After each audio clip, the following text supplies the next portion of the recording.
Hey guys, Kakarot197 again, with another question of the week.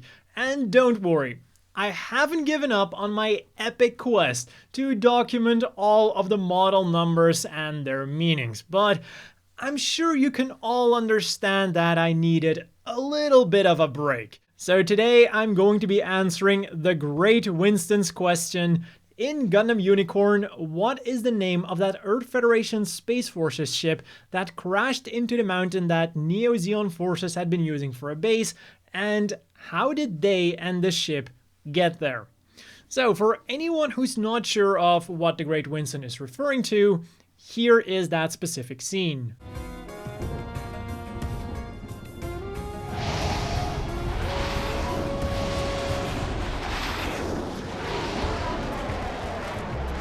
So for the first part of the question, what is the name of this ship?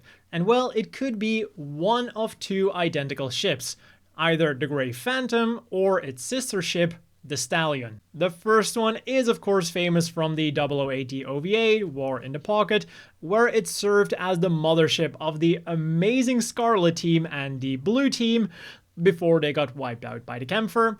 It was also meant to serve as the mothership of the Alex, before that one got wiped out. Then it took part in the Naval Review at Solomon,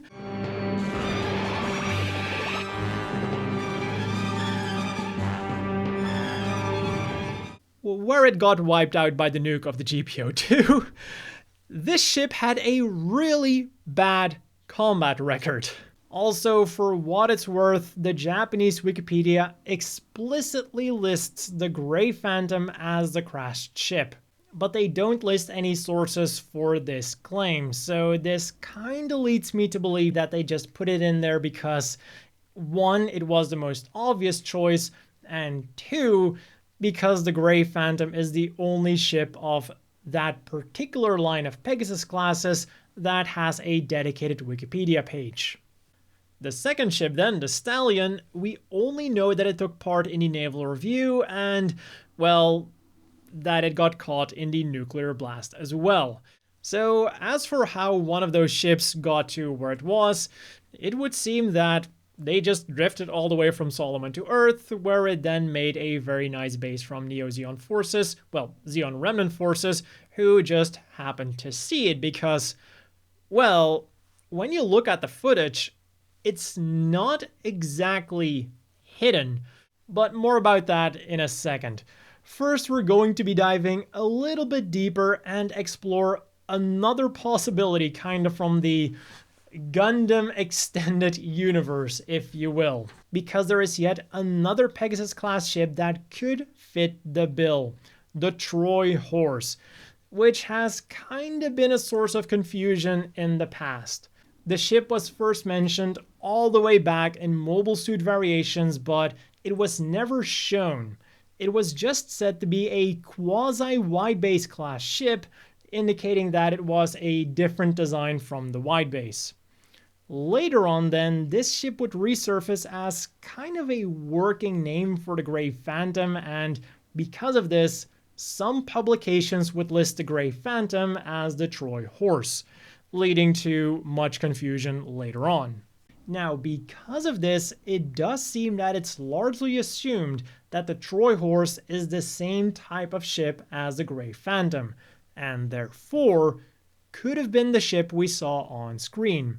And in a way, this would even make the most sense, because the only thing that we know about this ship is that during Operation Star 1, it served as a supply ship. Meaning that there is a very long time span in between that and the crashed ship that we see in Gundam Unicorn. Plenty of time for the ship to have served as a supply ship or a combat ship on Earth, and then having somehow met an unfortunate end. Maybe it was ambushed by Zeon remnants, maybe it suffered a mechanical failure, or maybe even a human failure. But the one thing that remains the same is that the ship crash landed on the mountain that we then saw in Gundam Unicorn. However, this then leads us to the same issue as before.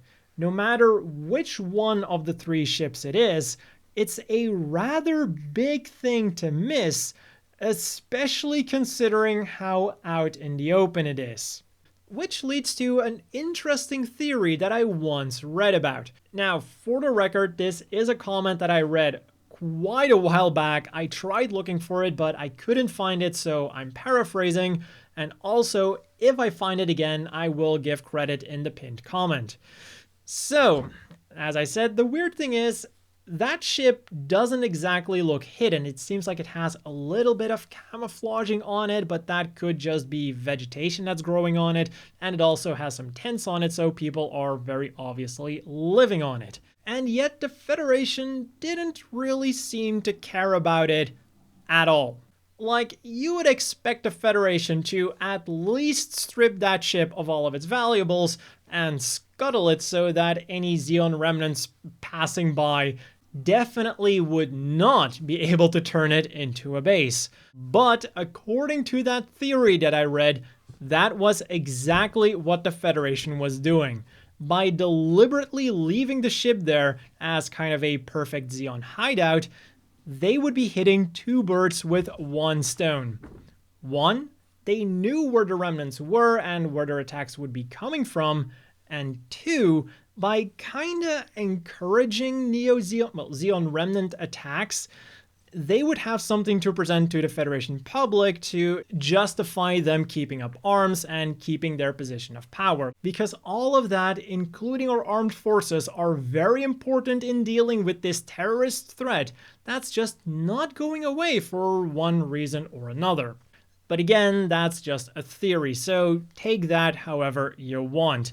Also, let me know down below how you think that Pegasus-Class got down on Earth. Did it just drift all the way from Solomon there? Or did those Neo-Zeon forces maybe deliberately guide it to the Earth and then have it crash land there and turned it into their base after that? And also what you think the reason is why the Federation didn't find the ship or didn't want to find the ship. Also, if you have a question you want answered on Question of the Week, leave that down below as well, because I am going to be trying to upload Question of the Week videos a bit more regularly again. Anyways, that has been all for this Question of the Week. So as always, a big thank you to the Patreon supporters. I hope everyone watching has a great day, and I'll see you all next time.